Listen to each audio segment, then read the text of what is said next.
Tonight, city leaders bringing their concerns to politicians from Capitol Hill. Alex Littlehales joins us tonight. And Alex, you sat in on a roundtable hosted by Virginia Senator Tim Kaine. So why exactly was he in town? Well, Senator Kaine sat down with about a dozen local leaders. So that includes mayors, city managers, large nonprofit organizations. They opened up about some of the biggest hurdles they now face as a result of the Trump administration's federal spending cuts. For Suffolk Mayor Mike Duman, it's very concerning that this money has been eliminated.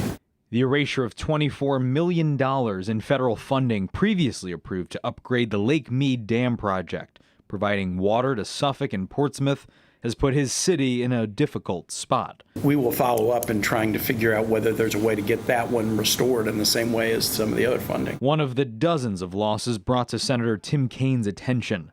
A Monday roundtable in Chesapeake where Hampton Roads leaders shared the biggest impacts from federal funding cuts to this region. Other concerns raised include the loss of cooling assistance repayments and impacts to local food banks. Budget that had already been appropriated, decisions that had already been made, funding that had already been committed, including people expecting funding that had been committed.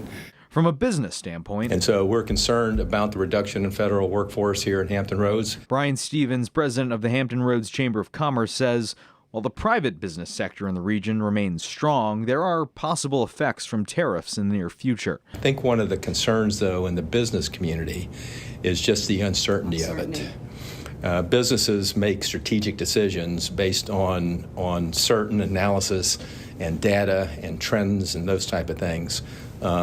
So they're unwilling at this point to make big strategic decisions that affect their businesses until we find out exactly the impact of these tariffs.